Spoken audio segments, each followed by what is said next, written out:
الحمدللہ رب العالمین والصلاة والسلام علی سید الانبیاء والمرسلین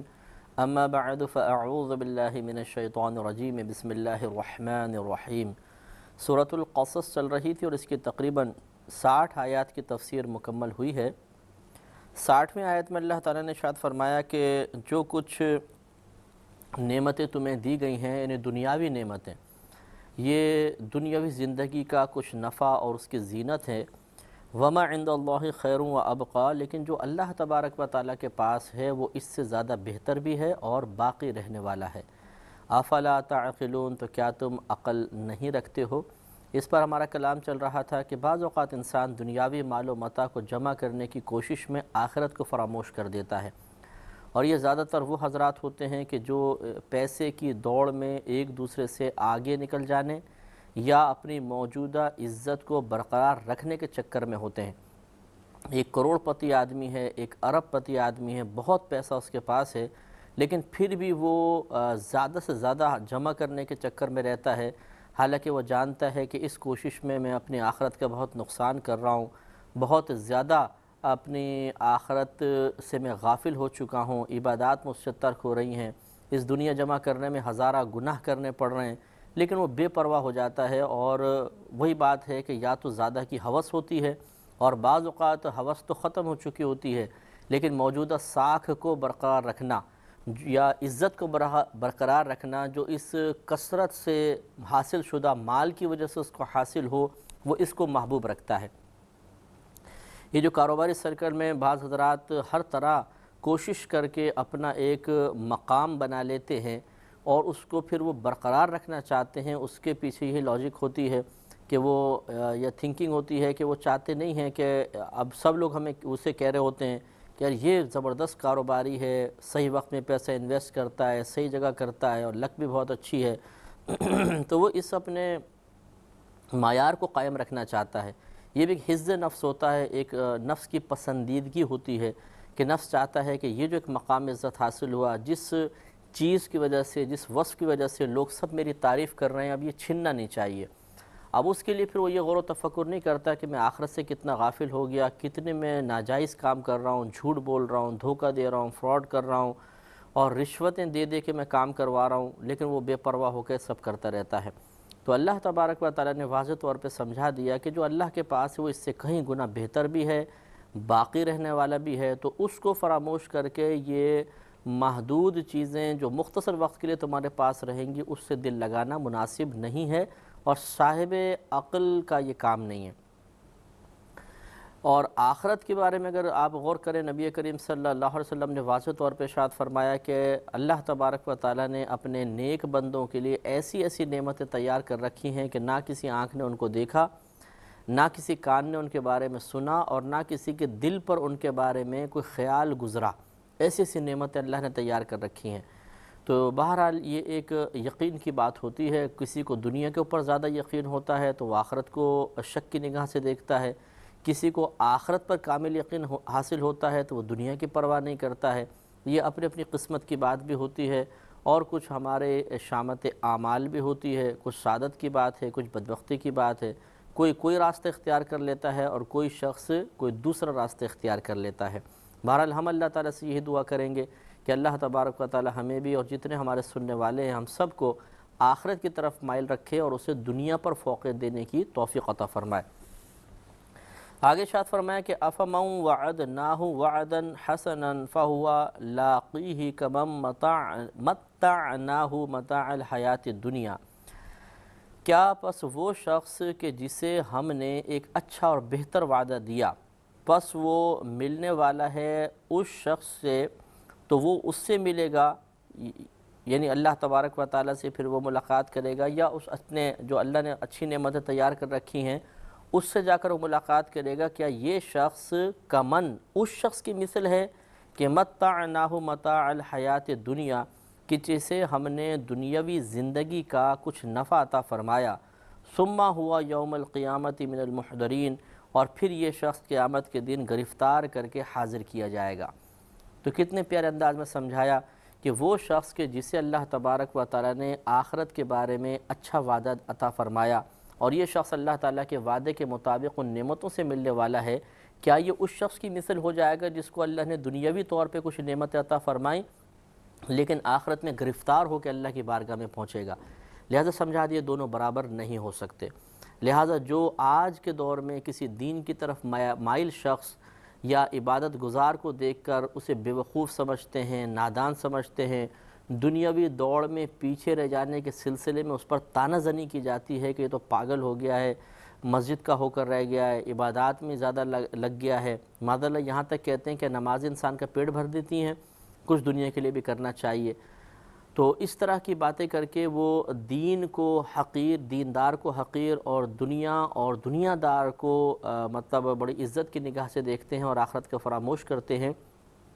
یہ مناسب معاملہ نہیں ہے۔ ویسے یہاں پر یہ جو ہے دوسرا جو شخص ذکر کیا اس سے مراد کافر ہے، مسلمان کے بارے میں نہیں ہے، لیکن بہرحال تقابل تو اللہ نے بیان فرمایا دنیا اور آخرت کا، اور یہ دنیا اور آخرت کا تعلق جیسے کافر سے ہے ایسے مسلمان سے بھی ہے، لہذا ہمیں بھی غور و تفکر کرنا چاہیے۔ اور اگر کوئی شخص دین کی طرف زیادہ مائل ہو اور دنیا کی دوڑ میں اتنا تیز نہ ہو تو اسے حقارت کی نگاہ سے ہرگز نہیں دیکھنا چاہیے کہ آخرت میں اگر اللہ تعالیٰ نے اس کی عبادات کو قبول فرمایا تو اس کے لیے بڑے درجات ہیں، بڑی عزت ہے، اور اس مقام پہ یعنی میدان معشر میں پہنچ کر آپ کے پاس چاہے کتنے 100 کروڑ روپے دنیا کے اندر ہوں وہ سب دنیا میں رہ جائیں گے، آپ وہاں پہ خالی ہاتھ پہنچیں گے، انتہائی حقارت کے ساتھ، کوئی آپ کے پاس مال و متاع نہیں ہوگا۔ جس دولت کی بنا پر آج آپ حکمرانی کر رہے ہیں، آج آپ اشارے سے اپنے کام کروا رہے ہیں، آج عزت حاصل کر رہے ہیں، آج لوگوں کو مروب کر رہے ہیں، متاثر کر رہے ہیں، آج اپنے دشمنوں کو زیر کر رہے ہیں، یہ دولت دنیا میں رہ جائے گی، آخرت میں صرف نیک اعمال کی دولت جائے گی۔ اس وقت ایسے حضرات کے جو دین کی طرف مائل حضرات پر طنز کیا کرتے تھے، انہیں حقارت کی نگاہ سے دیکھا کرتے تھے اور دنیاوی آسائش پر بڑے پھولے نہیں سماتے تھے، اپنے بنگلہ، کوٹھی، کار، بینک بیلنس کو دیکھ کر اسے سمجھتے تھے تو بیوقوف زندگی برباد کر دی، اصل تو کام ہم نے کیا ہے، وہ وہاں پر پچھتائیں گے۔ تو یہ یاد رکھیے کہ دنیا کے لیے کمانا، جمع کرنا، اپنے آسائش کے لیے کوشش کرنا جبکہ جائز طریقے سے ہو تو شریعت نے اس کو منع نہیں کیا ہے۔ یہ مقصود نہیں ہے کہ جو پیسہ کمانے والا ہے یا مالدار ہے، بزنس مین ہے، وہ حقیر ہے، کمتر ہے، ضرور جہنم میں جائے گا، یا وہ ضرور غلط ہی کام کر کے پیسہ کما رہا ہے، یہ ہرگز بیان کرنا مقصود نہیں، لیکن سمجھانا یہ مقصود ہے، یا اس بات کا ہم ارادہ کر رہے ہیں کہ ہم قرآن کے ان مضامین کو سمجھیں کہ اللہ تبارک و تعالی اس شخص کو زیادہ محبوب رکھتا ہے جو دنیا کی طرف کم مائل ہو، آخرت کی طرف مکمل طور پہ مائل ہو۔ دنیا کی طرف اس کا میلان بقدر ضرورت ہو اور ایک اچھے مقصد کے تحت ہو۔ مثال کے طور پہ اگر کوئی دنیا کا مال کماتا ہے، بینک بیلنس جمع کرتا ہے، تو یہ مقصد نہ ہو کہ میں فخر کروں گا، دوسروں کو نیچا دکھانا مقصود ہو، بلکہ اگر یہ ارادہ کر لیا جائے کہ اگر میرے پاس کچھ مال آئے گا تو میں اور میرے بچے یا میرے گھر والے دست سوال دراز کرنے سے محفوظ رہیں گے، اگر ہمارے پاس آسودگی ہوگی تو فقر کا خوف نہیں ہوگا، تو یکسوئی سے عبادت بھی کر سکیں گے، دوسروں کی امداد کریں گے، مال سے حقوق ادا کریں گے، اللہ تعالیٰ کی رضا کے حاصل کرنے والے کام کریں گے، تو پھر اس میں کوئی حرج بھی نہیں ہے۔ لیکن ہوتا یہی ہے کہ جب کوئی دنیا کی طرف مائل ہوتا ہے، خصوصاً بہت زیادہ مالدار شخص، تو وہ عموماً ایسا ہی ہوتا ہے، عمومی طور پہ یہ معاملہ ہوتا ہے کہ پھر وہ پرواہ نہیں کرتا ہے کہ مال کہاں سے آ رہا ہے، کس کس کو دینا ہے، حقوق تلف کرتا ہے، اور اس میں خراب عادات آ جاتی ہیں، تکبر، غرور، فخر، عجب و خود پسندی وغیرہ، اور اس طرح وہ ہلاکت کی طرف بڑھ جاتا ہے۔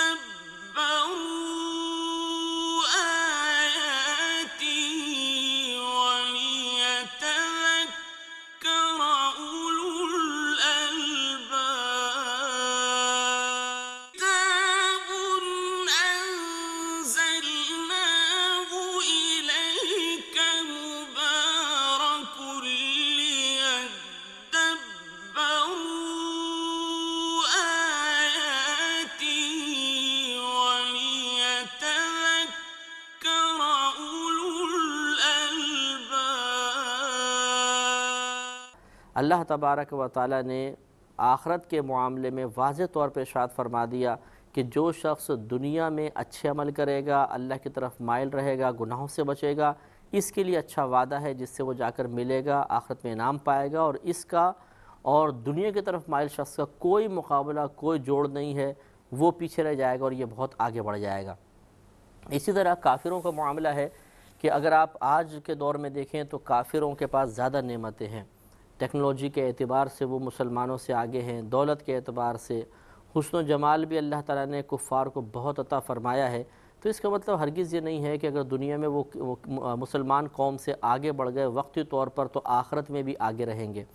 بلکہ آخرت میں تو صرف مسلمان کو ہی انعام ملے گا، مومن کو ہی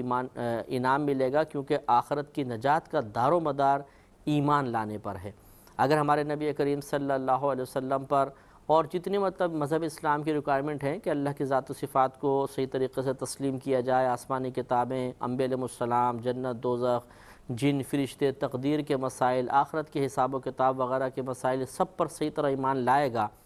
تو یقینی سی بات ہے کہ نجات اسی کی ہوگی، وہی کامیاب ہوگا۔ تو اگر دنیا میں کفار کے پاس کچھ نعمتیں ہیں بھی تو یہ صرف دنیا تک ہیں، اس کے بعد یہ اگر آخرت میں آئے گا تو مسلمان کے برابر نہیں ہو سکتا، بلکہ بہت ہی پست ہوگا اور اللہ تعالیٰ کے غضب میں گرفتار ہوگا۔ لہٰذا آگے اللہ تعالیٰ نے انہی کے اس انجام کی طرف اشارہ کرتے ہوئے ارشاد فرمایا کہ وَيَوْمَ يُنَادِيهِمْ،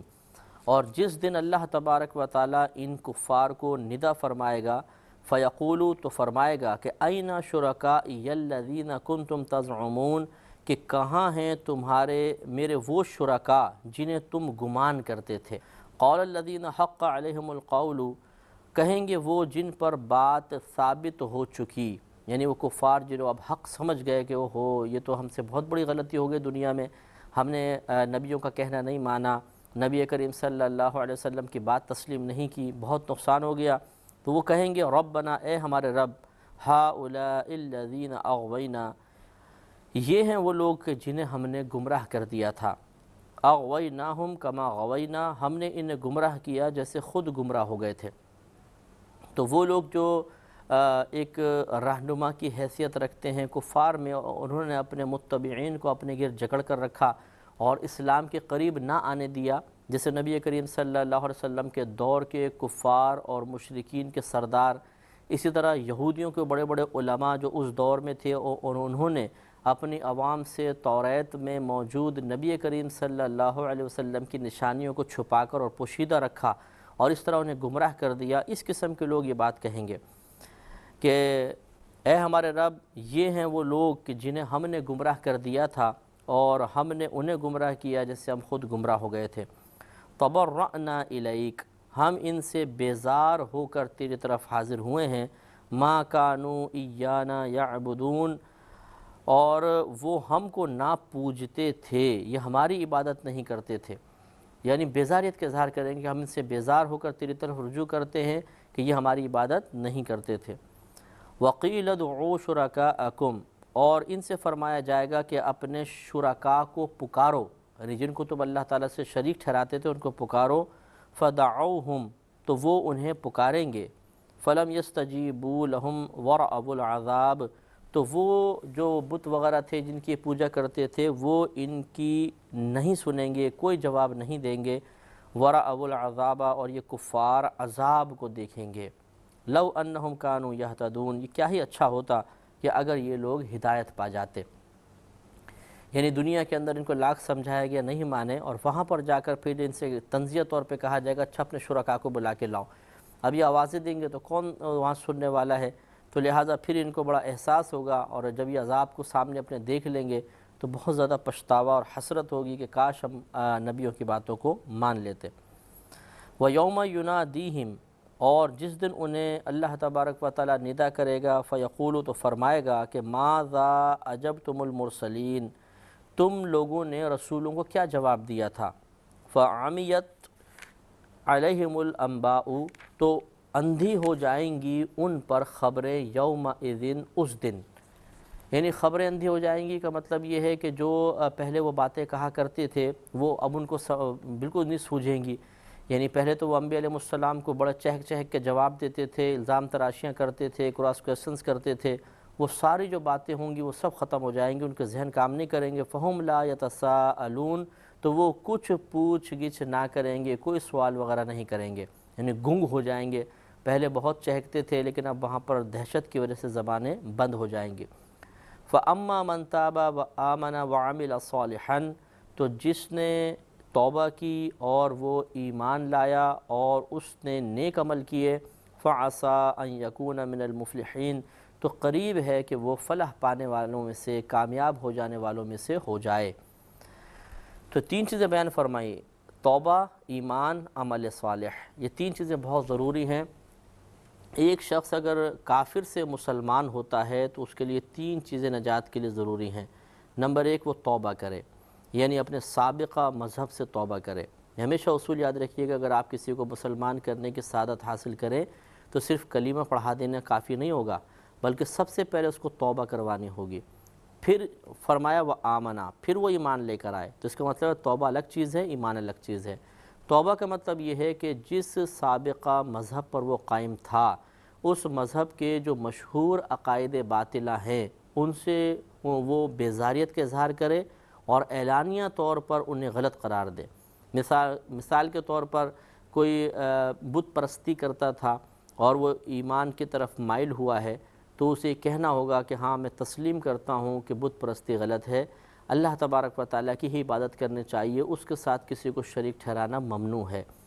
کیونکہ اگر بالفاظ وہ اس چیز کا اظہار نہیں کرتا بلکہ اس کے دل میں یہی ہے کہ ٹھیک ہے بت پرستی بھی صحیح ہے لیکن مذہب اسلام اچھا مذہب ہے، میں اس کی طرف مائل ہو رہا ہوں اور میں اسلام قبول کر لیتا ہوں، تو کسی کے عقیدہ باطلہ کو درست تسلیم کرنا یہ سمجھ لیجئے کہ اسلام قبول کرنے کے راہ میں سب سے بڑی رکاوٹ ہوگی.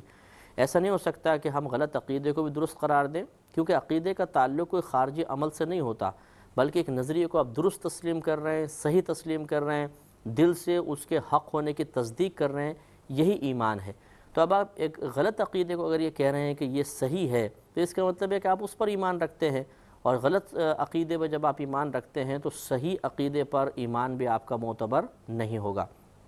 لہٰذا پہلے اس طریقے سے توبہ کروانی ہوتی ہے، اس کے بعد پھر آپ اس کو کلمہ وغیرہ پڑھائیں بماع ترجمہ، تو پھر وہ آمنہ والا معاملہ ہوگا کہ ایمان بھی لے آیا. اب تیسرا اسٹیپ ہے کہ اسے کہا جائے گا کہ بھئی آپ نیک عمل کیجئے، نیک عمل بھی لازم ہے. اس پر انشاءاللہ ہم مزید کلام کریں گے. وآخر دعوانا ان الحمد للہ رب العالمین.